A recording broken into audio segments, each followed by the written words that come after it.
तो जय हिंद बच्चों, मैं आपका विनय सर स्वागत करता हूं आपके ही YouTube channel Global Science Magnet में। तो आप सभी को पता होगा कि हम आप लोग के लिए एक क्रैश कोर्स लॉन्च किए हैं जिसका नाम है सम्राट क्रैश कोर्स। इस क्रैश कोर्स में हम लोग केमिस्ट्री और इंग्लिश को लेकर चल रहे हैं, जिसमें से केमिस्ट्री हम पढ़ा रहे हैं और इंग्लिश पढ़ा रहे हैं आकाश सर। तो चलिए इस सेशन को हम लोग स्टार्ट करते हैं। जो बच्चे फर्स्ट वीडियो और सेकंड वीडियो नहीं देखे हैं तो आप global Science magnet YouTube channel पर अपलोड है, आप जाकर देख लीजिए। फर्स्ट वीडियो है इंट्रोडक्शन वीडियो है कि आप लोग को कैसे तैयारी करना है, किस चैप्टर से कितना मार्क्स का सवाल आता है और कौन सा चैप्टर ज्यादा इंपॉर्टेंट है, तो सारे बातों पर हम लोग इंट्रोडक्शन वीडियो में चर्चा कर चुके हैं। और 90+ मार्क्स कैसे लाए उस वीडियो में हम बता चुके हैं। कल एक वीडियो अपलोड, आज एक वीडियो अपलोड हुआ है कि उसमें कि 5 क्वेश्चन हम करवाए हैं इंपॉर्टेंट क्वेश्चन, और जो भी बातें हैं वो भी डिस्कस किए हैं।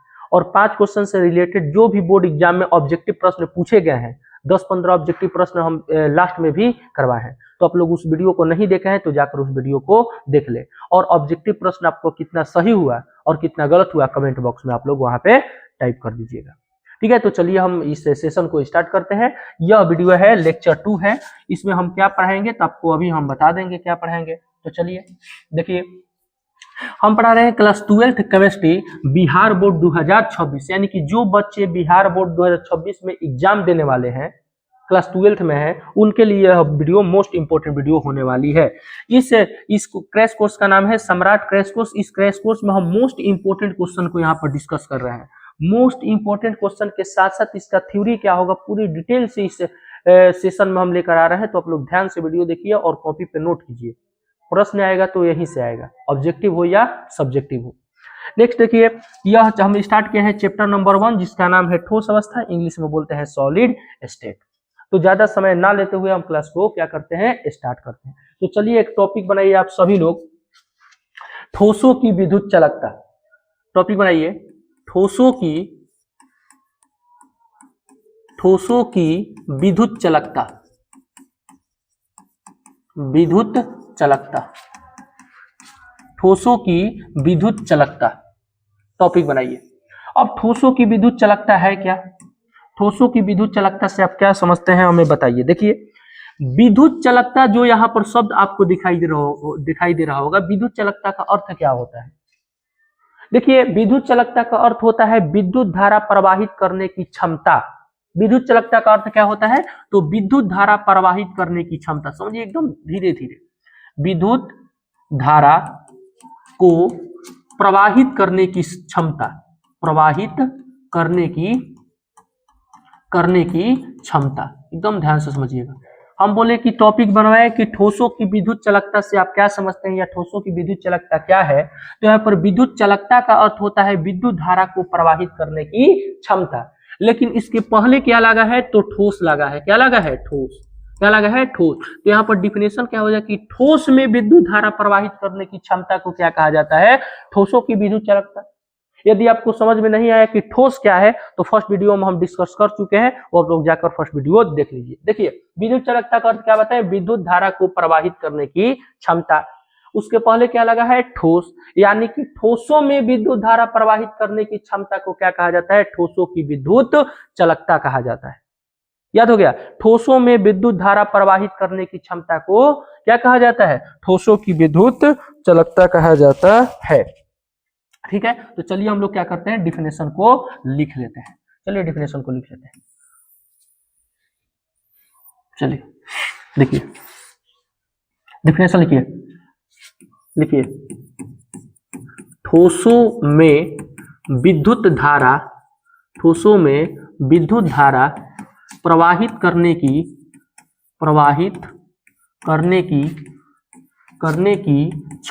को, ठोसों में विद्युत धारा प्रवाहित करने की क्षमता को ठोसों की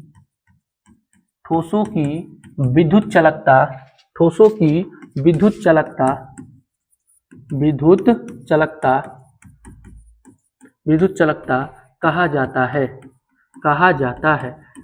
विद्युत चालकता कहा जाता है, यानी कि ठोसों में विद्युत धारा प्रवाहित करने की क्षमता को क्या कहा जाता है? ठोसों की विद्युत चालकता कहा जाता है। बाबू अब ध्यान रखिए कि ठोसों की विद्युत चालकता के आधार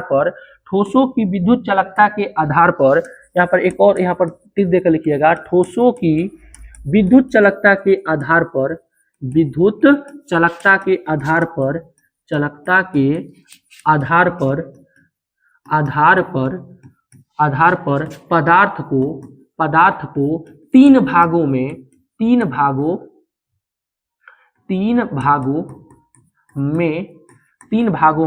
बांटा गया है। तीन भागों में बांटा गया है। हम अभी क्या बताएं कि ठोसों की विद्युत चालकता के आधार पर पदार्थ को कितने भागों में बांटा गया है।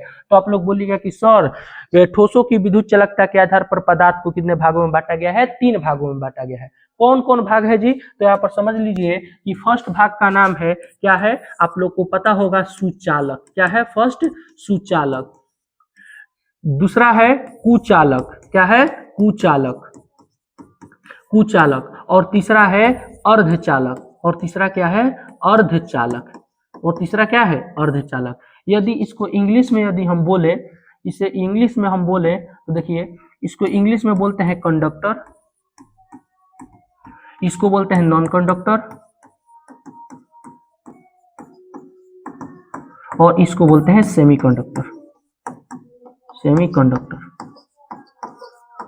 सेमीकंडक्टर। कोई दिक्कत है तो बोलेगा कि सर दिक्कत नहीं है। तो चलिए आप लोग क्या कीजिए, कॉपी में नोट कर लीजिए। चलिए लिख लीजिए, हो गया। चलिए नेक्स्ट पेज।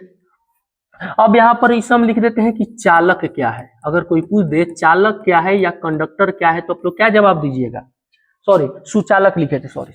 क्या है, सुचालक या चालक उसी को बोलते हैं। सुचालक क्या है, सुचालक क्या है, तो आप लोग क्या बोलिएगा, तो ध्यान में रखिएगा कि जिससे विद्युत धारा प्रवाहित करने की क्षमता होती है, जिसमें विद्युत धारा प्रवाहित करने की क्षमता होती है, उसे क्या कहा जाता है, सुचालक कहा जाता है। मान लीजिए कि यह एक पदार्थ हो गया, यह क्या हो गया, पदार्थ हो गया। यदि इससे विद्युत धारा का प्रवाह हो रहा है, यदि यह क्या है, पदार्थ है, यदि इस पदार्थ से विद्युत धारा का प्रवाह हो रहा है, तो हम इसे बोलेंगे सुचालक। क्या बोलेंगे, सुचालक। क्या बोलेंगे, सुचालक। तो यहाँ पर चलिए डिफिनेशन लिख लेते हैं। डिफिनेशन लिख लेते हैं, क्या लिखिएगा कि वह पदार्थ जिससे विद्युत धारा का प्रवाह होता है, जिससे विद्युत धारा का प्रवाह होता है, तो क्या बोले कि वह पदार्थ जिससे विद्युत धारा का प्रवाह होता है, उसे सुचालक कहा जाता है। उसे क्या कहा जाता है, सुचालक कहा जाता है। सुचालक कहा जाता है।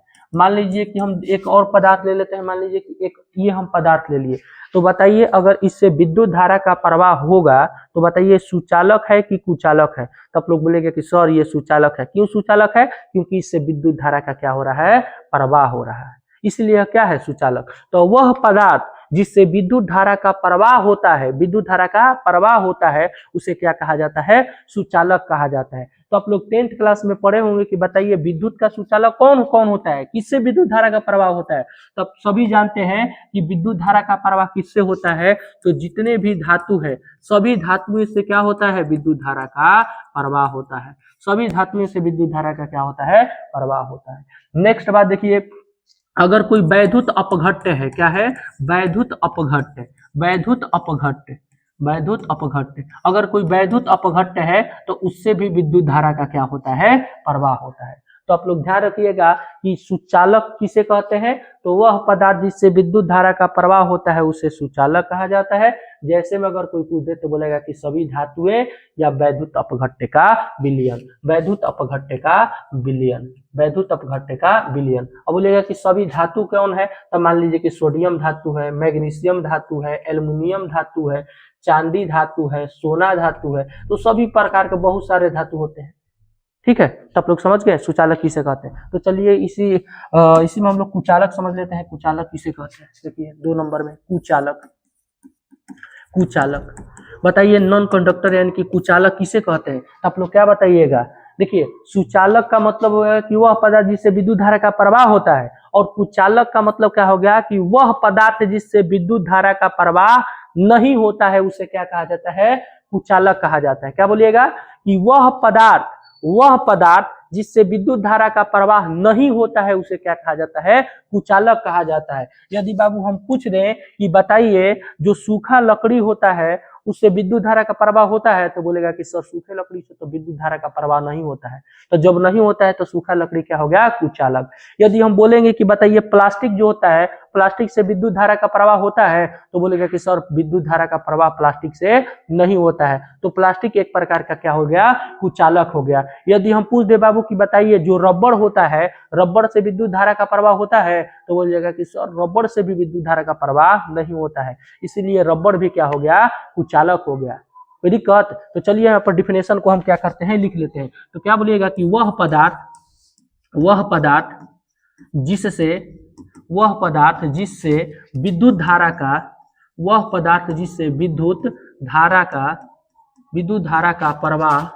विद्युत धारा का प्रवाह नहीं होता है, वह पदार्थ जिससे विद्युत धारा का प्रवाह नहीं होता है उसे कुचालक कहा जाता है। उसे कुचालक कहा जाता है। कोई दिक्कत है इसमें जी? तो बोलिएगा कि सर दिक्कत तो नहीं है। देखिए कुचालक का यदि कोई पूछ दे कि कुचालक का एग्जाम्पल हमें बता दीजिए, तो हम अभी बताएं कि लकड़ी से विद्युत धारा का प्रवाह होता है, तो नहीं, तो क्या हो गया? कुचालक। हम अभी बताएं रबड़ से विद्युत धारा का प्रवाह होता है, नहीं होता है, तो क्या हो गया? कुचालक। हम बोलेंगे कि प्लास्टिक से विद्युत धारा का प्रवाह होता है, तो बोलेगा कि सर नहीं होता है, तो प्लास्टिक क्या हो गया? कुचालक हो गया। यदि हम पूछ रहे कि बताइए जितना भी अधातु है, सभी अधातु, क्या लिख दें यहाँ पे? सभी अधातुओं से विद्युत धारा का प्रवाह नहीं होता है, इसीलिए यह क्या हो गया? कुचालक। लेकिन एक ऐसा अधातु है जिससे विद्युत धारा का प्रवाह होता है, तो वह कौन सा है? तो ग्रेफाइट है। देखिए यहाँ पर समझिए क्या हम बताएं कि देखिए सब जितना भी अधातु है उससे विद्युत धारा का प्रवाह नहीं होता है, लेकिन एक ग्रेफाइट है। क्या है? ग्रेफाइट जो है इससे विद्युत धारा का प्रवाह होता है। क्यों विद्युत धारा का प्रवाह होता है जी? तो बोलिएगा कि सर ग्रेफाइट के बहुत्तम कक्ष में मुक्त इलेक्ट्रॉन होते हैं, और वही मुक्त इलेक्ट्रॉन आवेश को एक जगह से दूसरा जगह ले जाने का कार्य करते हैं, इसीलिए वह विद्युत का क्या है? सुचालक है। आया समझ? बोलेंगे कि सर हाँ बिल्कुल समझ में आ गया। तो आप सभी लोग इसे लिख लीजिए, ठीक है। चलिए तो देखिए हम एक और बात बता रहे हैं कि अब अगर कोई पूछे दे कि बताइए विद्युत धारा का प्रवाह क्यों होता है? विद्युत धारा का प्रवाह क्यों होता है? कोई भी पदार्थ से विद्युत धारा का प्रवाह क्यों होता है? अगर किसी पदार्थ से विद्युत धारा का प्रवाह हो रहा है तो क्यों हो रहा है? तो आप लोग समझिएगा कि विद्युत धारा का प्रवाह कोई भी पदार्थ से होता है, तो इसका मतलब क्या है कि उस पदार्थ के बहुत्तम कक्ष में क्या है? मुक्त इलेक्ट्रॉन है। उस पदार्थ के बहुत्तम कक्ष में क्या है? मुक्त इलेक्ट्रॉन है। और यह मुक्त इलेक्ट्रॉन क्या करता है? आवेश को एक जगह से दूसरा जगह ले जाने का क्या करता है? कार्य करता है। यह मुक्त इलेक्ट्रॉन आवेश को एक जगह से दूसरा जगह ले जाने का क्या करता है? कार्य करता है। और आप सभी को पता होगा कि विद्युत धारा का डिफिनेशन क्या होता है कि आवेश के सतत प्रवाह को क्या कहा जाता है? विद्युत धारा। यानी कि आवेश यदि लगातार प्रवाह हो रहा है यानी कि उससे विद्युत धारा का प्रवाह हो रहा है। तो यह मुक्त इलेक्ट्रॉन आवेश को एक जगह से दूसरे जगह ले जाने का क्या करता है? कार्य करता है। इसीलिए यह विद्युत धारा का क्या होता है? प्रवाह करता है। तो कोई भी पदार्थ यदि विद्युत धारा का प्रवाह कर रहा है, इसका मतलब यह है कि उसके बहुत्तम कक्ष में मुक्त इलेक्ट्रॉन है। मुक्त इलेक्ट्रॉन के कारण ही उससे विद्युत धारा का प्रवाह हो रहा है। कोई दिक्कत है? नहीं दिक्कत है। लेकिन एक और बात यहाँ पर ध्यान रखिए, हम अभी आपको एग्जाम्पल में लिखा है वैद्युत अपघट्य का विलयन।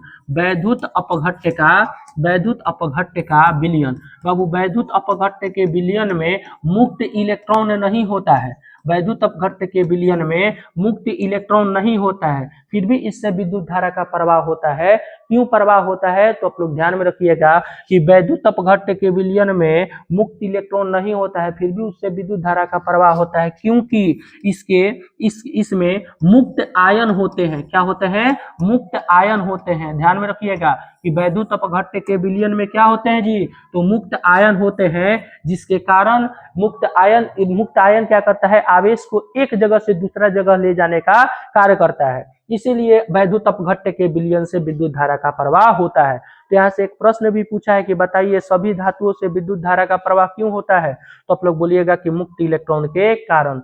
वैद्युत अपघट्य से वैद्युत अपघट्य के विलयन से विद्युत धारा का प्रवाह क्यों होता है, तो आप लोग बोलिएगा कि मुक्त आयन के कारण। कोई दिक्कत है इसमें, तो बोलेगा कि सब दिक्कत नहीं है। तो चलिए यहाँ पर हम पढ़ चुके हैं, देखिए हम लोग पढ़ लिए हैं कि सुचालक क्या है, कुचालक क्या है। अब यहाँ से पढ़ेंगे अर्धचालक क्या है। क्या पढ़ेंगे, अर्धचालक। तो तीसरा टॉपिक बनाइए अर्धचालक। अर्धचालक इंग्लिश में बोलते हैं सेमी कंडक्टर। सेमी कंडक्टर ध्यान में रखिएगा इसे, सेमी कंडक्टर। चलिए सेमी कंडक्टर क्या है बताइए, सेमी कंडक्टर क्या है। हम अभी बताएं, जिससे विद्युत धारा का प्रवाह होता है उसे सुचालक, जिससे विद्युत धारा का प्रवाह नहीं होता है उसे कुचालक, और जिससे विद्युत धारा का प्रवाह थोड़ा थोड़ा होता है, जिससे विद्युत धारा का प्रवाह थोड़ा थोड़ा होता है उसे क्या कहा जाता है, अर्धचालक कहा जाता है। क्या बोलिएगा कि वैसा पदार्थ जिससे विद्युत धारा का प्रवाह थोड़ा थोड़ा होता है उसे क्या कहा जाता है, अर्धचालक। हम बोलेंगे कि बताइए विद्युत धारा का प्रवाह एकदम धकाधक हो रहा है, पूरा तेजी में हो रहा है, तो क्या है, चालक है, सुचालक है।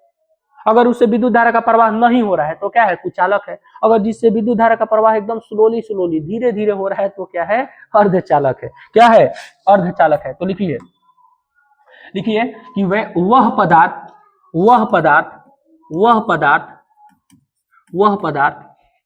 जिससे विद्युत धारा का प्रवाह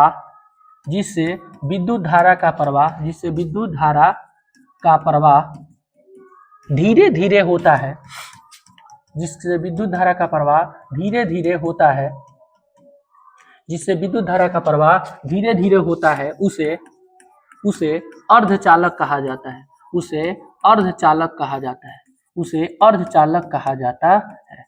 देखिए अर्धचालक 7 होते हैं। अर्धचालक कितने होते हैं, 7 होते हैं। बोरॉन हो गया, सिलिकॉन हो गया, जर्मेनियम हो गया, आर्सेनिक हो गया, एंटीमनी हो गया, टेल्यूरियम हो गया। तो सारा यहाँ पर नहीं लिखते हैं, 2-3 लिख लेते हैं, आप लोग ध्यान में रखिएगा कि बताइए अर्धचालक कितने होते हैं। यदि एग्जाम में पूछ दे तो अर्धचालक कितने होते हैं, 7 अर्धचालक होते हैं। कितने होते हैं, 7। जैसे में अगर पूछ दे कि कौन कौन सा होता है तो आप लोग बताइएगा कि जैसे बोरॉन हो गया, कैसे हो गया, बोरॉन हो गया। यदि पूछ दे तो क्या हो गया, सिलिकॉन हो गया, क्या हो गया, सिलिकॉन हो गया। ऐसे ही क्या हो गया, बोरॉन सिलिकॉन हो गया, जर्मेनियम हो गया, एंटीमनी हो गया, बिस्मथ हो गया, सॉरी बिस्मथ नहीं, टेल्यूरियम हो गया। बात समझ में आया। तो यहाँ पर क्या है, सब क्या है, अर्धचालक।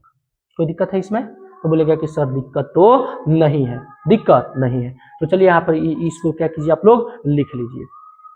चलिए लिख लीजिए, लिखा गया। तो चलिए यहाँ से एक और बात समझ लीजिए कि अगर यदि अर्धचालक को चालकता ताप बढ़ने से बढ़ता है, लिखिए अर्धचालक की चालकता, अर्धचालक की चालकता ताप बढ़ने से बढ़ता है, ताप बढ़ने से बढ़ता है। क्योंकि बताइए अर्धचालक की चालकता ताप बढ़ने से क्यों बढ़ता है, तो आप लोग बोलेगा अर्धचालक की चालकता ताप बढ़ने से बढ़ता है क्योंकि ताप बढ़ाने पर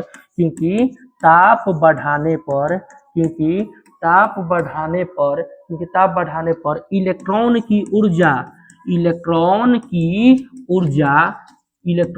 ऊर्जा क्या होती है, बढ़ती है। इलेक्ट्रॉन की ऊर्जा क्या होती है, बढ़ती है। ध्यान में रखिएगा। अच्छा बताइए विद्युत धारा का प्रवाह क्यों होता है, क्योंकि उसके पास मुक्त इलेक्ट्रॉन होता है। और अर्धचालक की चालकता ताप बढ़ने से बढ़ जाती है। यदि कोई अर्धचालक है उसमें ताप बढ़ा देंगे तो उसकी चालकता क्या हो जाएगी, बढ़ जाएगी। क्यों बढ़ जाएगी, क्योंकि उसके पास जो मुक्त इलेक्ट्रॉन होता है उसकी ऊर्जा क्या होती है, बढ़ जाती है। सिंपल बात, कोई दिक्कत इसमें नहीं है। तो ठीक है, तो आप लोग क्या कीजिए, नोट कीजिए, सभी लोग नोट कीजिए।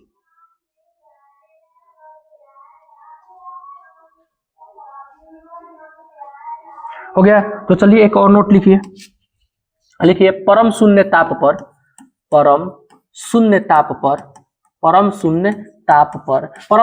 का मतलब होता है 0 डिग्री, 0 केल्विन। क्या होता है, 0 केल्विन। क्या होता है, 0 केल्विन। तो 0 केल्विन ताप बोलिए, परम शून्य ताप बोलिए। इस पर जो अर्धचालक होता है, परम शून्य ताप पर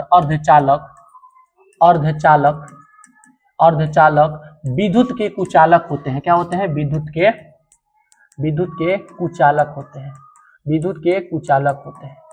विद्युत के कुचालक होते हैं। याद रखिएगा कि परम शून्य ताप पर या 0 केल्विन ताप पर जो अर्धचालक होता है वो विद्युत का क्या होता है, कुचालक होता है। कोई इसमें दिक्कत है, कोई परेशानी है इसमें, तो बोलेगा कि सर बिल्कुल भी परेशानी या दिक्कत नहीं है। अब यहाँ से बाबू समझते हैं कि अर्धचालक के प्रकार कितने हैं, अर्धचालक कितने प्रकार के होते हैं। तो ऐसे टॉपिक बनाइए, अर्धचालक का प्रकार, अर्धचालक, अर्धचालक का प्रकार, type of semiconductor, type of semiconductor, semiconductor, type of semiconductor.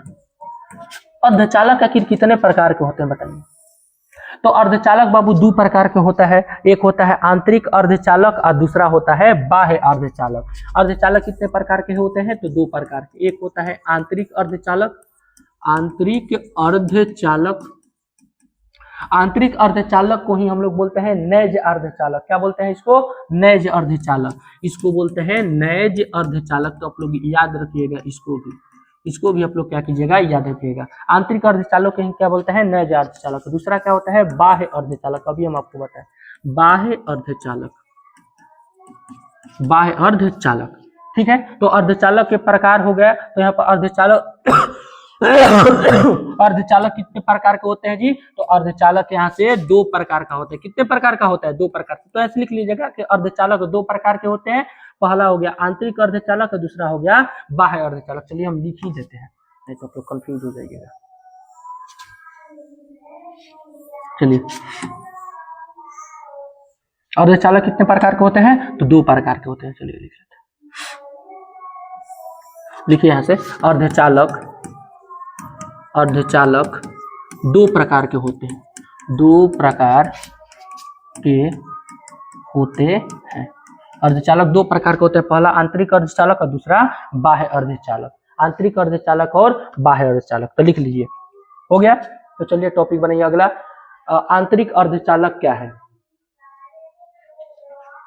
आंतरिक अर्धचालक क्या है, पहला आंतरिक अर्धचालक, आंतरिक अर्धचालक। देखिए, जो अर्धचालक होता है वो अति शुद्ध अवस्था में, यानी कि जो अर्धचालक है, जो अर्धचालक है वो यदि अति शुद्ध अवस्था में है, यदि उससे विद्युत धारा का प्रवाह हो रहा है, तो उसे हम लोग क्या बोलेंगे, आंतरिक अर्धचालक। तो डिफिनेशन हो जाएगा, वैसा अर्धचालक जो अति शुद्ध अवस्था में, जो अपने शुद्ध अवस्था में विद्युत धारा का प्रवाह करता है, तो उसे क्या कहा जाता है, आंतरिक अर्धचालक कहा जाता है। बोलिए डिफिनेशन, तो वैसा अर्धचालक जो अति शुद्ध अवस्था में, वैसा अर्धचालक जो अति शुद्ध अवस्था में विद्युत धारा का प्रवाह करता है, तो उसे क्या कहा जाता है, आंतरिक अर्धचालक। तो ऐसे डिफिनेशन एक लिख लीजिए, लिखिए, वैसा अर्धचालक, वैसा अर्धचालक, वैसा अर्धचालक जो अति शुद्ध अवस्था में, अति शुद्ध अवस्था में, अति शुद्ध अवस्था में, वैसा अर्धचालक जो अति शुद्ध अवस्था में विद्युत धारा का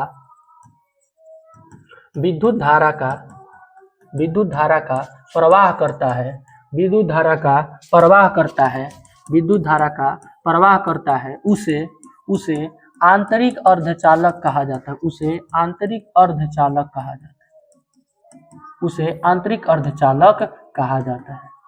यहाँ पर समझ में आ गया कि यदि कोई अर्धचालक अपना अति शुद्ध अवस्था में है और उससे विद्युत धारा का प्रवाह हो रहा है, तो क्या बोलिएगा, उसे बोलिएगा आंतरिक अर्धचालक। क्या बोलिएगा, आंतरिक अर्धचालक। जो आंतरिक अर्धचालक होता है उसकी विद्युत चालकता जो होती है बहुत कम होती है। आंतरिक अर्धचालक की विद्युत चालकता क्या होती है, कम होती है। तो ये भी नोट करके आप लोग लिख लीजिए, यहाँ पर नोट करके लिख लीजिए कि आंतरिक अर्धचालक, नोट करके आप लोग लिख लीजिए, आंतरिक अर्धचालक, आंतरिक अर्धचालक, आंतरिक अर्धचालक, अर्धचालक की चालकता, आंतरिक अर्धचालक की चालकता बहुत कम होती है, बहुत कम होती है। यानी कि आंतरिक अर्धचालक की जब चालकता वो बहुत कम हो गई, तो यानी कि एक तरह से विद्युत धारा के प्रवाह तो एकदम तेजी में ना होते, एकदम धीरे धीरे होते, काहे कि चालकता बहुत का बा, कम बढ़ुए, यही चलते एक तरह से विद्युत धारा के प्रवाह का होते, कम होते। लेकिन हमारे मन में आयल कि ना, हम ई जो अर्धचालक बढ़ुए, आंतरिक अर्धचालक, एक तरह से जब विद्युत धारा के प्रवाह धीरे धीरे होकर रुए, तो एक विद्युत धारा के प्रवाह हम का करम की तेज कर दे, पूरा का करे के बाद तेज करे के बाद, पूरा का करे के बाद तेज करे के बाद। तो अब हमने के कुछ ना कुछ तो सोचे के पड़बे करी कि आखिर आंतरिक अर्धचालक के विद्युत चालकता के बढ़ावे के बढ़ू, ओकरा से विद्युत धारा के प्रवाह तेज करे के बाद, विद्युत धारा के प्रवाह पूरा तेज करे के बाद, तो एकरा में हमने के कुछ ना कुछ मिलावे के तो पड़बे करी, कुछ ना कुछ काची मिलावे के पड़ी, मिलावे के पड़ी। अगर कुछ एकरा में अदर चीज यदि मिला देतनी हम, एकरा मतलब का भइल कि एकरा से विद्युत धारा के प्रवाह होखे लगी, एकरा से विद्युत धारा के प्रवाह होखे लगी। तो ये समझ में आ गइल कि हाँ, यानी कि जो आंतरिक अर्धचालक बढ़ुए, कौन अर्धचालक बढ़ुए, आंतरिक अर्धचालक, बबुआ आराम से समझो, आंतरिक अर्धचालक बा, आंतरिक अर्धचालक बा, यदि एकरा से विद्युत धारा के प्रवाह तेज करे के बा, मतलब एकरा से और ज्यादा तेजी में विद्युत धारा के प्रवाह करे के बा, यानी कि एकर चालकता के बढ़ावे के बा, काची करे के बा बबुआ, एकर चालकता के बढ़ावे के बढ़ुए। एकर यदि चालकता के हमनी के बढ़ावे के बढ़ुए तो बाहर से कोई कुछ ना कुछ हमनी के मिलावे के पड़ी, बाहर से हमनी के का करे के पड़ी, कुछ ना कुछ मिलावे के पड़ी, बाहर से कुछ हमनी के का मिलावे के पड़ी, तो कोई अशुद्धि मिलावे के पड़ी, का मिलावे के पड़ी, अशुद्धि मिलावे के पड़ी। कोई भी पदार्थ मिले जानू तो ओकरा के का कह देनी हम, अशुद्धि मिलावे के पड़ी। तो अशुद्धि जब एकरा में मिला देम जा तो एकर चालकता बबुआ का हो जाई, बढ़ जाई, चालकता का हो जाई, बढ़ जाई। तो बताओ एगो नया अर्धचालक के निर्माण हो जाई कि ना हो जाई, तो कहबो कि हाँ भैया समझ में आ गइल कि जब आंतरिक अर्धचालक के चालकता के यदि बढ़ावे के बा, ओकरा से विद्युत धारा के प्रवाह तेज करे के बा, तो एकरा में बाहर से हमनी के कुछ ना कुछ काची मिलावे के पड़ी, अशुद्धि मिलावे के पड़ी, बाहर से क्या मिलावे के पड़ी, अशुद्धि मिलावे के पड़ी। तो हाँ तो समझ में आ गइल, बाहर से अशुद्धि मिलावे के पड़ी। तो बाहर से जब अशुद्धि मिलाएम तो एकर चालकता का हो जाई, बढ़ जाई, आ जैसे एकर चालकता बढ़ जाई तो बबुआ एजा हमनी के एगो नया अर्धचालक के निर्माण ना भइल, काची के निर्माण हो गई, नया अर्धचालक के का हो गई, निर्माण हो गई, नया अर्धचालक के का हो गई, निर्माण हो गई। और जब नया अर्धचालक के निर्माण हो जाई तो उहे नया अर्धचालक के ही कहल जाला बबुआ बाह्य अर्धचालक। का कहल जाला, बाह्य अर्धचालक, का कहल जाला, बाह्य अर्धचालक। तब पूछम कि बबुआ बाह्य अर्धचालक के डिफिनेशन का हो, तो तू का कहबो कि यदि आंतरिक अर्धचालक की चालकता को बढ़ाने के लिए, यदि आंतरिक अर्धचालक की चालकता को बढ़ाने के लिए बाहर से कोई अशुद्धि मिलाते हैं, बाहर से कोई अशुद्धि मिलाते हैं तो एक नया अर्धचालक का निर्माण होता है, एक नया अर्धचालक का निर्माण होता है, उसे ही क्या कहा जाता है, बाह्य अर्धचालक कहा जाता है, उसे ही क्या कहा जाता है, बाह्य अर्धचालक कहा जाता है। अब यहाँ से सवाल यह आया कि अशुद्धि कौन क्या मिलाएंगे, अशुद्धि के रूप में किस चीज को मिलाएंगे, किस पदार्थ को मिलाएंगे, तो आप लोग ध्यान में रखिएगा कि अशुद्धि के रूप में हम लोग मिलाते हैं वर्ग नंबर 13 के तत्वों को और वर्ग नंबर 15 के तत्वों को। ध्यान में रहेगा आप लोग को, तो बोलेगा कि सर हाँ बिल्कुल ध्यान में रहेगा कि अशुद्धि के रूप में हम लोग वर्ग नंबर 13 के तत्वों को मिलाते हैं और वर्ग नंबर 15 के तत्वों को मिलाते हैं। कोई दिक्कत है इसमें, तो बोलेगा कि सर बिल्कुल भी दिक्कत नहीं है। तो चलिए बाह्य अर्धचालक क्या है लिख लेते हैं। अच्छा आप लोग क्या कीजिए, इसे छोटा कर दें, छोड़ दीजिए, इरेज कर देते हैं। चलिए लिखिए बाह्य अर्धचालक, चलिए यहाँ पर हम यहाँ पे लिख देते हैं। चलिए बाह्य अर्धचालक, बाह्य अर्धचालक अभी हम बताएं क्या बताइए बाह्य अर्धचालक का डिफिनेशन हम क्या बताएं, तो बाह्य अर्धचालक का डिफिनेशन ये बताए कि जब आंतरिक अर्धचालक की चालकता को बढ़ाने के लिए, आंतरिक अर्धचालक की चालकता को बढ़ाने के लिए बाहर से कुछ अशुद्धि मिलाते हैं, बाहर से कुछ अशुद्धि मिलाते हैं तो एक नया अर्धचालक का निर्माण होता है, उसे ही क्या कहा जाता है, बाह्य अर्धचालक। तो चलिए डिफिनेशन लिखिए, डिफिनेशन लिखिए जब आंतरिक अर्धचालक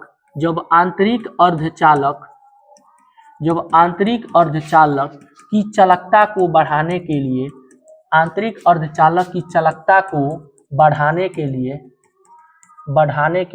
आंतरिक अर्धचालक की चालकता को बढ़ाने के लिए बाहर से कुछ अशुद्धि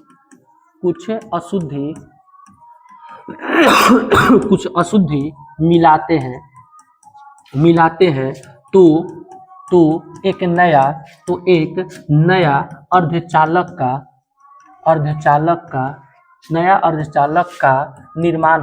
तो एक नया अर्धचालक का निर्माण होता है, नया अर्धचालक का निर्माण होता है, नया अर्धचालक का निर्माण होता है जिसे बाह्य अर्धचालक कहा जाता है, जिसे बाह्य अर्धचालक कहा जाता है, जिसे बाह्य अर्धचालक कहा जाता है, जिसे बाह्य अर्धचालक कहा जाता है। अब आप लोग बताइए कि बाह्य अर्धचालक की चालकता अधिक होगी या कम होगी?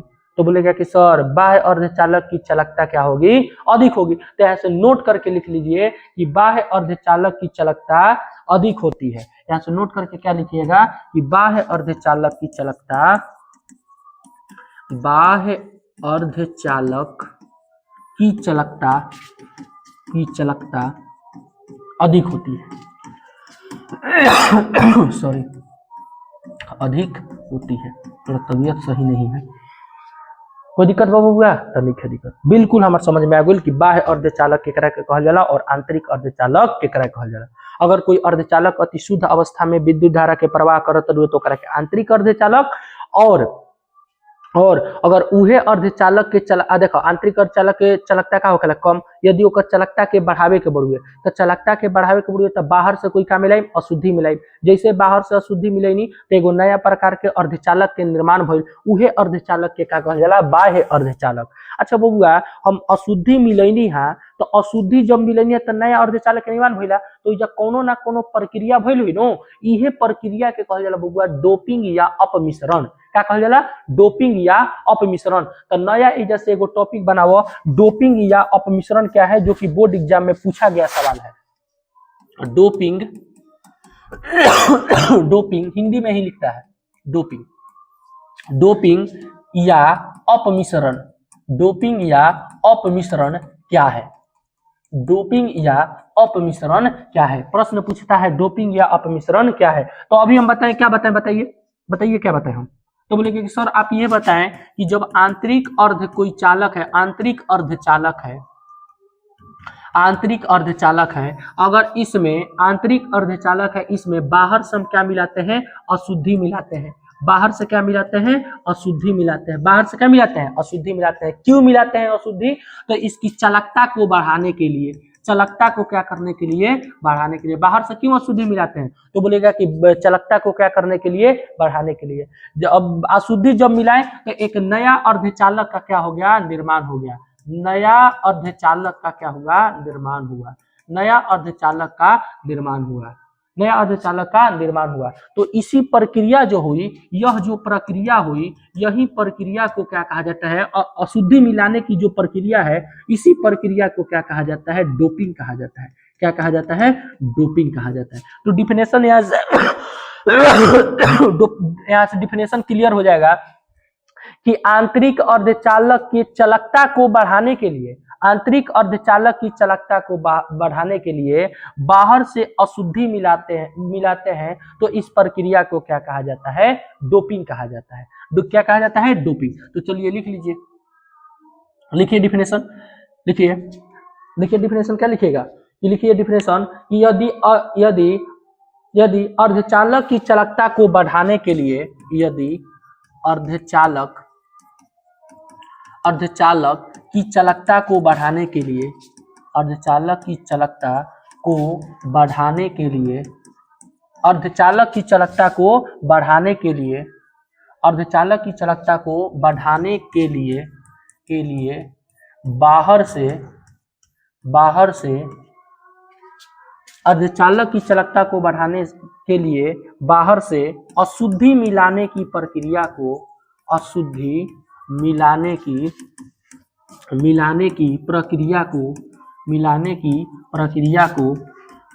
प्रक्रिया को डोपिंग कहा जाता है। डोपिंग कहा जाता है। बताइए डिफिनेशन क्या हो गया कि अर्धचालक की चालकता को बढ़ाने के लिए, यहाँ पर आंतरिक अर्धचालक भी लिख सकते हैं, लिख दे या अर्धचालक ही हो गया। अर्धचालक की चालकता को बढ़ाने के लिए बाहर से अशुद्धि को मिलाने की प्रक्रिया को क्या कहा जाता है? डोपिंग कहा जाता है। मिलाने की प्रक्रिया को क्या कहा जाता है? डोपिंग कहा जाता है। कोई दिक्कत है इसमें? तो बोलेगा कि सर बिल्कुल भी दिक्कत नहीं है। डोपिंग को अपमिश्रण के नाम से भी क्या होता है? जाना जाता है। डोपिंग को किस नाम से जाना जाता है? अपमिश्रण के। ठीक है, तो यहाँ पर डोपिंग खत्म हो गया। जो हम बाह्य अर्धचालक आपको पढ़ाएं, यहाँ पर देखिए, यहाँ पर बाह्य अर्धचालक हम आपको पढ़ाएं, बाह्य अर्धचालक आपको हम पढ़ाएं, आंतरिक अर्धचालक, बाह्य अर्धचालक। देखिए जो बाह्य अर्धचालक है, बाह्य अर्धचालक दो प्रकार के होते हैं। कितने प्रकार के होते हैं? दो प्रकार के। बाह्य अर्धचालक, बाह्य अर्धचालक कितने प्रकार के होते हैं? दो प्रकार के। बाह्य अर्धचालक दो प्रकार के होते हैं, दो प्रकार के बाह्य अर्धचालक दो प्रकार के होते हैं। बाह्य अर्धचालक कितने प्रकार के होते हैं? बाह्य अर्धचालक दो प्रकार के होते हैं। फर्स्ट हो गया एन टाइप अर्धचालक एन टाइप अर्धचालक, और दूसरा हो गया पी टाइप अर्धचालक। दूसरा क्या हो गया? पी टाइप अर्धचालक। एक हो गया एन टाइप अर्धचालक और दूसरा क्या हो गया? पी टाइप अर्धचालक। यदि एन टाइप अर्धचालक को यदि बोले तो इसको बोलते हैं, क्या बोलते हैं इंग्लिश में? यदि बोलेंगे तो निगेटिव टाइप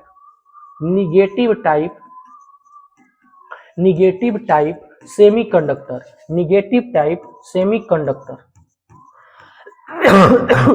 टाइप सेमीकंडक्टर। और पी टाइप अर्धचालक को बोलेंगे पॉजिटिव टाइप सेमीकंडक्टर।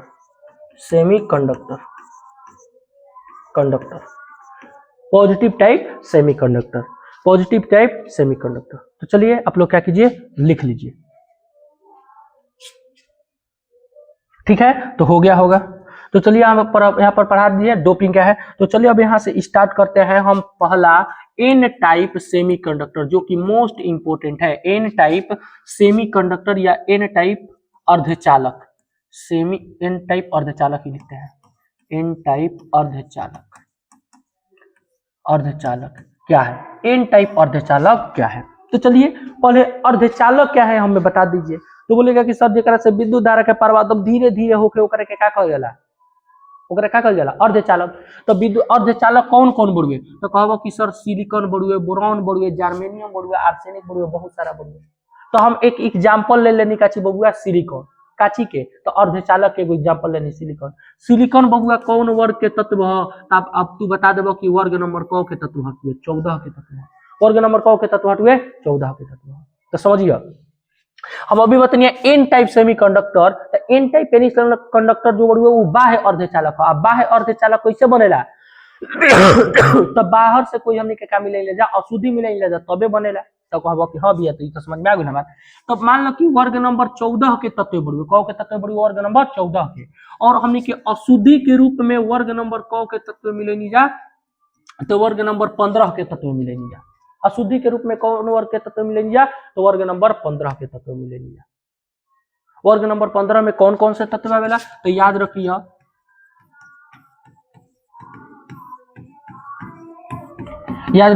कि नाइट्रोजन, फास्फोरस, आर्सेनिक, एंटीमनी और कौन होखेला? Bismuth. Nitrogen, phosphorus, arsenic, antimony और का होखेला? बिस्मथ।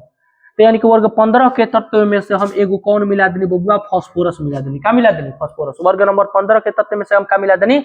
फास्फोरस। कौना में? तो वर्ग नंबर 14 में। तो एगो नया अर्धचालक के काची हुई? निर्माण हुई। एक नया अर्धचालक के का हुई? निर्माण। उहे एक नया अर्धचालक के हमनी के कौन कहिला जा? तो एन टाइप अर्धचालक कहिला जा। का कहिला जा? एन टाइप अर्धचालक। तो तू डिफिनेशन का बोलबो? तो कहबो कि वर्ग 14 के तत्व में, वर्ग 14 के तत्व में वर्ग 15 के तत्व को मिलाया जाता है या डोपिंग कराया जाता है। मिलाने की प्रक्रिया को डोपिंग कहा जाता है। तो डोपिंग बोलो या मिलाने की प्रक्रिया बोलो, दोनों में से कोई भी बाबू बोल सकेला, कोई दिक्कत नहीं है एकरा में। तो बोलम कि जब वर्ग 14 के तत्व में वर्ग 15 के तत्व को मिलाया जाता है या डोपिंग कराया जाता है, तो एक नया अर्धचालक का निर्माण होता है, जिसे हम लोग क्या कहते हैं? एन टाइप सेमीकंडक्टर या एन टाइप अर्धचालक कहते हैं। कोई भी दिक्कत परेशानी बा बबुआ तो हमरा से बता सके। दिक्कत परेशानी बा तो कहबो कि ना भैया नहीं है। अब लगे हाथ ये समझ लो कि पी टाइप सेमीकंडक्टर केकरा कहल जाला। कौन type semiconductor? P type semiconductor केकरा कहल जाला। समझ लो, एकदम समझ में आ जाए, कोई दिक्कत परेशानी तार बबुआ ना हो। अब देखो पी टाइप सेमीकंडक्टर केकरा कहल जाला। तो मान लो कि वर्ग नंबर 14 में ले लेनी हम सिलिकॉन। सिलिकॉन एक प्रकार के का हो? अर्धचालक हो।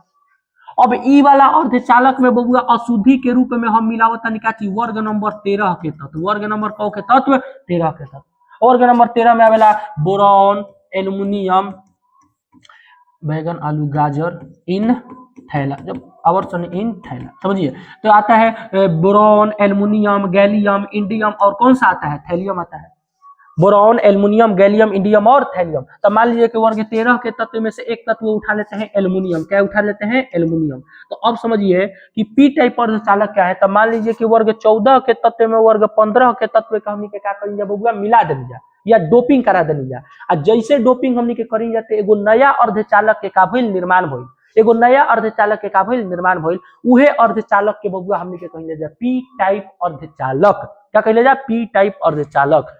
तो बताओ तू एन टाइप अर्धचालक क्या है? तो कहबो कि भैया एकदम सिंपल बोलो, नॉर्मल ऐसा के बोल दे कि जब वर्ग, देखो एकदम भोजपुरी में समझो, भोजपुरी में कि वर्ग 14 के तत्व में वर्ग 15 के तत्व को डोपिंग कराया जाता है या मिलाया जाता है, कुछ भी बोलो, ठीक।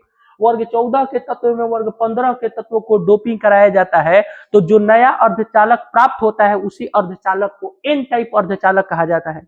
और पी टाइप अर्धचालक किसे कहा जाता है? तो बोलिएगा कि जब वर्ग 14 के तत्व में वर्ग 13 के तत्वों को डोपिंग कराया जाता है, वर्ग 14 के तत्व में वर्ग 14 के तत्व में वर्ग 13 के तत्वों को डोपिंग कराया जाता है, तो प्राप्त नए अर्धचालक को क्या कहा जाता है बाबू? तो बोलेगा कि प्राप्त नए अर्धचालक को कहा जाता है पी टाइप अर्धचालक। क्या कहा जाता है? पी टाइप अर्धचालक। हमें पूर्ण विश्वास है कि आपको एन टाइप अर्धचालक और पी टाइप अर्धचालक का डिफिनेशन एकदम क्लियर हो गया होगा और आप लोग को समझ में भी आ गया होगा। तो चलिए क्या करते हैं, लिख लेते हैं ज्यादा समय ना गवाते हुए।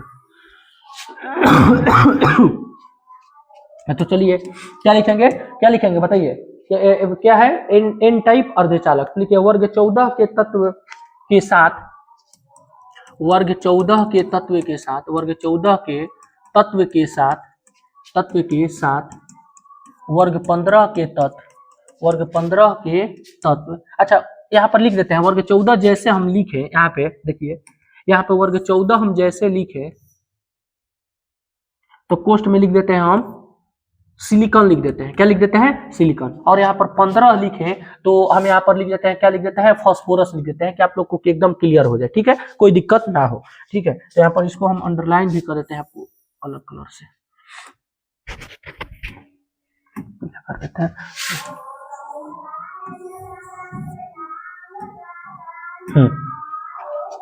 चलिए क्या बताएं कि जब वर्ग 14 के तत्व जैसे सिलिकॉन में वर्ग 14 के तत्व के साथ वर्ग 15 के तत्व, वर्ग 15 के तत्व को डोपिंग कराया जाता है, डोपिंग कराया जाता है, डोपिंग कराया जाता है, जाता है तो एक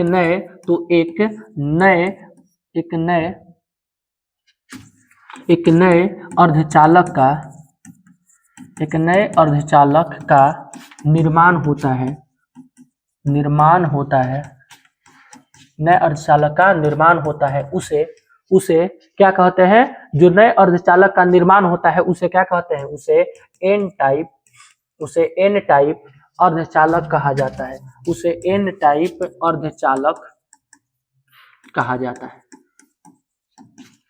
उसे एन टाइप अर्धचालक कहा जाता है। हमें पूर्ण विश्वास है कि आपको समझ में आ गया होगा। तो हम क्या बताएं अभी कि वर्ग 13 के तत्व में, वर्ग 14 के तत्व में वर्ग 15 के तत्व को डोपिंग कराते हैं। जैसे चलिए मान लीजिए कि यहाँ पर वर्ग 14 का तत्व है, जैसे सिलिकॉन क्या है? वर्ग 14 का तत्व है।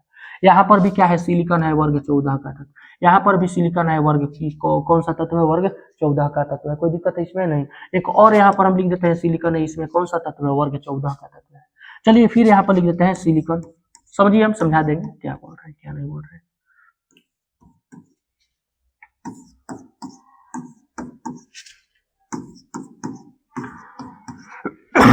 अच्छा बताइए सिलिकॉन का परमाणु, सिलिकॉन जो होता है, सिलिकॉन का परमाणु संख्या कितना होता है? तो बोलेगा कि सिलिकॉन का परमाणु संख्या होता है 14। सिलिकॉन का परमाणु संख्या कितना होता है? 14। सिलिकॉन का परमाणु संख्या 14। तो इलेक्ट्रॉनिक विन्यास कितना हो जाएगा? 2, 8 और 4। इलेक्ट्रॉनिक विन्यास क्या हो जाएगा? 2, 8 और 4। तो इसके बहुत्तम कक्ष में कितने इलेक्ट्रॉन है? तो बोलेगा कि सर इसके बहुत्तम कक्ष में 4 इलेक्ट्रॉन है। कितने इलेक्ट्रॉन है? तो 4। तो बताइए जब 4 इलेक्ट्रॉन है तो इसके बीच में कितना बॉन्ड बनेगा? तो बोलेगा कि सर इसके बीच तो 4 बॉन्ड बनेगा। देखिए कितना बॉन्ड बनेगा? तो बोलेगा कि सर इस सब के बीच में कौन सा कितना बॉन्ड बनेगा? 4 बॉन्ड। देखिए 4 बॉन्ड बना रहे हैं सब, देखिए देखते रहिए। टोटल देख लीजिए 4, सभी में कितने बॉन्ड है? 4 बॉन्ड है।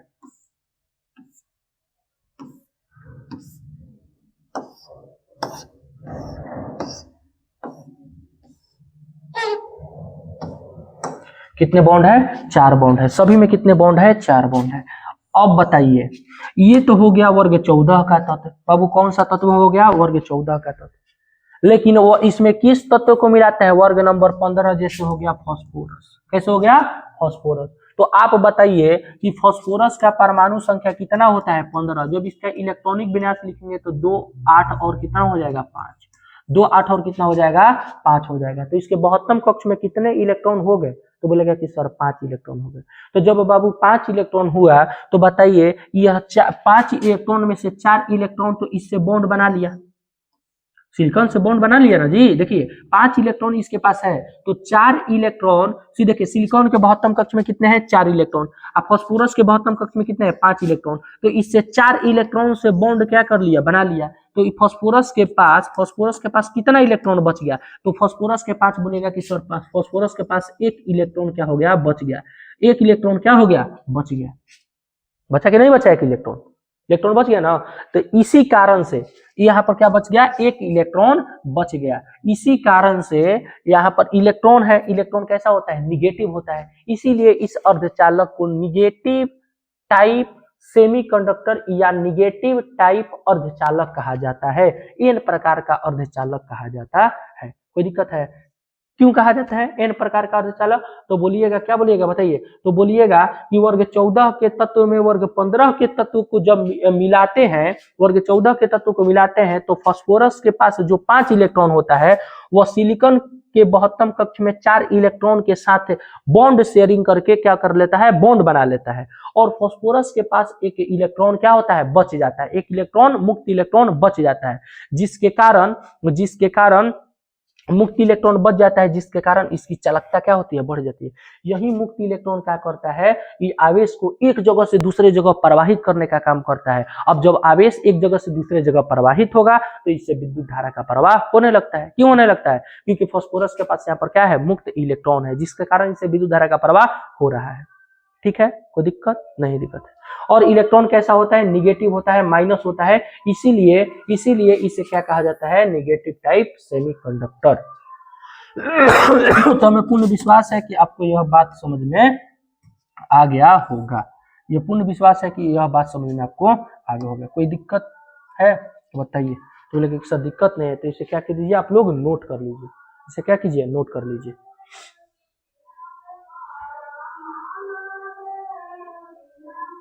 हो गया? अच्छा बताइए, इसमें आवेश प्रवाहित करने का काम कौन करता है? तो बोलेगा कि सर ये जो निगेटिव इलेक्ट्रॉन है यही करता है। तो एक नोट लिख लीजिए जरूर से। चलिए नोट एक लिखिए, तो लिखिए। इसमें आवेश प्रवाहित करने का कार्य, आवेश प्रवाहित, बताइए कौन करता है? आवेश प्रवाहित करने का कार्य, करने का काम निगेटिव इलेक्ट्रॉन, जो मुक्त इलेक्ट्रॉन है वो कैसा होता है? निगेटिव इलेक्ट्रॉन करता है। निगेटिव इलेक्ट्रॉन करता है। इसीलिए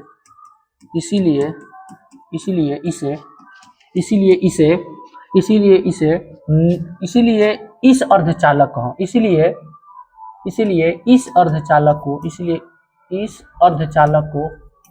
इस अर्धचालक को क्या कहा जाता है?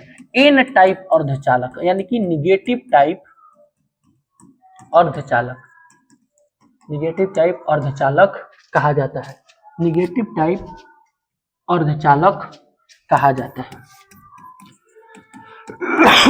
तो बोलेगा कि सर बिल्कुल समझ में आ गया। चलिए नेक्स्ट और बात। अच्छा बताइए, इसमें इलेक्ट्रॉन एक्स्ट्रा आ रहा है कि नहीं आ रहा है? इलेक्ट्रॉन एक्स्ट्रा आ रहा है ना, तो यानी कि इलेक्ट्रॉन ज्यादा है। इलेक्ट्रॉन क्या है? ज्यादा है।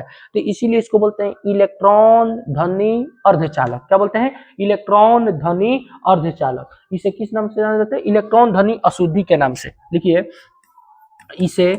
इसे इलेक्ट्रॉन धनी अशुद्धि के नाम से जाना जाता है। अशुद्धि के नाम से जाना जाता है। किसे जाना जाता है? एन टाइप अर्धचालक को किसे न जाना जाता है? तो बोलेगा कि इलेक्ट्रॉन धनी अशुद्धि के नाम से जाना जाता है। कोई दिक्कत परेशानी हो तो हमें बता दीजिए। कोई दिक्कत परेशानी नहीं है, कोई भी दिक्कत परेशानी नहीं है, सही ना जी? नहीं है दिक्कत परेशानी। चलिए तो आप लोग क्या कीजिए, नोट कीजिए। हो गया नोट। चलिए अब पढ़ लेते हैं पी टाइप अर्धचालक। लिखिए पी टाइप अर्धचालक। बताइए पी टाइप अर्धचालक क्या है, बताइए। अभी बताएं कि वर्ग 14 के तत्व में वर्ग 13 के तत्वों को डोपिंग कराया जाता है, यानी कि वर्ग 14 के तत्व के साथ वर्ग 13 के तत्वों को डोपिंग कराया जाता है तो नए अर्धचालक का निर्माण होता है। उसी अर्धचालक को पी टाइप अर्धचालक कहा जाता है। लिखिए डिफिनेशन, लिखिए लिखिए लिखिए जब वर्ग 14 के तत्व, वर्ग 14 के तत्व में सिलिकॉन, जिस वर्ग 14 के तत्व के साथ, वर्ग 14 के तत्व के साथ वर्ग 13 में जैसे मान लीजिए हम ले लिए एल्युमिनियम, 13 है ना वर्ग में, और तो वर्ग 13 के तत्व के साथ डोपिंग कराया जाता है तो डोपिंग कराया जाता है तो एक नए अर्धचालक, तो एक नए अर्धचालक का निर्माण होता है। नए अर्धचालक का निर्माण होता है, नए अर्धचालक का निर्माण होता है, उसे पी टाइप अर्धचालक कहा जाता है। उसे पी टाइप अर्धचालक कहा जाता है। उसे किस नाम से जाना जाता है, तो बोलेगा कि सर उसे पी टाइप अर्धचालक के नाम से जाना जाता है। डिफिनेशन आप में किसी को दिक्कत है तो बोलेगा कि सर इसमें दिक्कत थोड़ा भी हमें नहीं है। तो चलिए यहाँ पर एग्जांपल देख लेते हैं, जैसे पीछे अभी बताए हम। यहाँ पर बताइए ये क्या हो गया, सिलिकॉन। यहाँ पे भी क्या हो गया, सिलिकॉन। यहाँ पे भी क्या हो गया, सिलिकॉन। यहाँ पे भी क्या हो गया, सिलिकॉन। और यहाँ भी क्या हो गया, सिलिकॉन। और यहाँ पे छोड़ देते हैं, यहाँ पे क्या हो गया, सिलिकॉन। फिर यहाँ पे सिलिकॉन और यहाँ पे क्या हो गया, सिलिकॉन। सभी के बहुत्तम कक्ष में भी आपको हम बता दिए हैं कि इसके बहुत्तम कक्ष में कितना इलेक्ट्रॉन होता है, 4। तो कितना बॉन्ड बनाएगा, 4। तो यहाँ पर भी ई भी कितना बॉन्ड बनाएगा, 4 ही बॉन्ड बनाएगा। और ई भी कितना बॉन्ड बनाएगा, 4 ही बॉन्ड बनाएगा।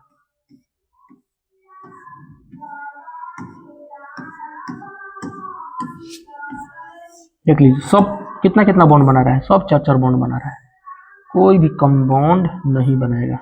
सब कितना बॉन्ड बनाएगा, 4 बॉन्ड बनाएगा। अब मान लीजिए, सुनिए, देखिए अब यहाँ पर वर्ग नंबर किस तत्व को मिलाएंगे, तो वर्ग नंबर बोलेगा कि सर वर्ग नंबर इसमें हम मिलाएंगे 13 के तत्व। जैसे वर्ग नंबर 13 के तत्व कौन हो गया, एल्युमिनियम। कौन हो गया, एल्युमिनियम, Al। अब बताइए एल्युमिनियम का परमाणु संख्या कितना होता है, 13। जब इलेक्ट्रॉनिक विन्यास से लिखेंगे तो 2 8 और कितना हो गया, 3। इसके बहुत्तम कक्ष में कितने इलेक्ट्रॉन है, तो बोलेगा सर इसके बहुत्तम कक्ष में 3 इलेक्ट्रॉन है। कितना इलेक्ट्रॉन है, 3 इलेक्ट्रॉन। तो चलिए जब 3 इलेक्ट्रॉन है तो बताइए सिलिकॉन के साथ 3 गो बॉन्ड बना लेगा, तो बोलेगा कि सर हाँ यह तो सिलिकॉन के साथ 3 गो बॉन्ड बना लिया।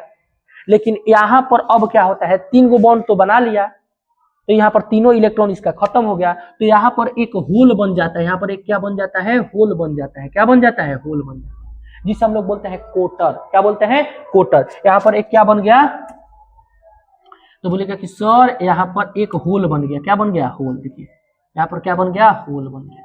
इसको बोलते हैं हम लोग कोटर। क्या बोलते हैं, कोटर बोलते हैं। अब ये जो होल है ये करता क्या है, समझिएगा। ये कैसा होल है, पॉजिटिव होल है। कैसा होल है, पॉजिटिव होल है। कैसा होल है, पॉजिटिव होल है। पॉजिटिव होल है। कैसा होल है, पॉजिटिव होल है।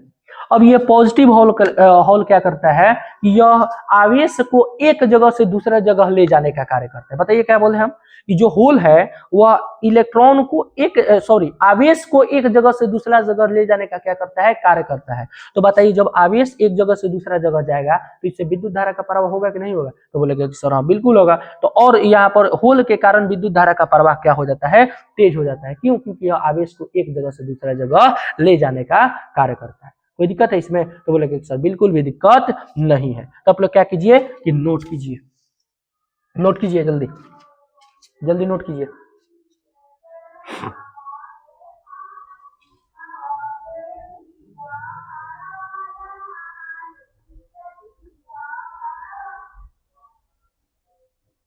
हो गया, ठीक है। तो एक नोट लिख लीजिए, लिखिए नोट कि पॉजिटिव अर्धचालक में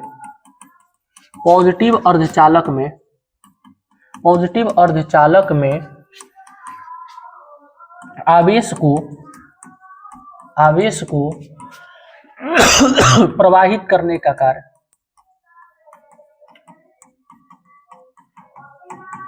प्रवाहित करने का कार्य पॉजिटिव होल करता है। ओह सॉरी, पी टाइप अर्धचालक लिखते हैं ना जी, हाँ पी टाइप अर्धचालक, सॉरी। पी टाइप अर्धचालक में आवेश को प्रवाहित करने का कार्य कौन करता है? पॉजिटिव होल करता है। इसीलिए इसे पी टाइप अर्धचालक कहा जाता है। इसलिए इसे क्या कहा जाता है? पी टाइप अर्धचालक कहा जाता है। आप लोग क्या कीजिए, नोट कीजिए। तो यहाँ तक आप लोग को समझ में आया। तो घर के लिए आप लोग को ये एक होमवर्क देते हैं, आप लोग लिख के लाइएगा कि एन टाइप अर्धचालक, होमवर्क में एन टाइप अर्धचालक और पी टाइप अर्धचालक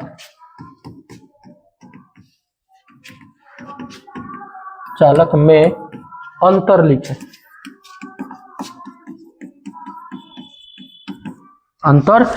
चलिए लिखिए आप लोग।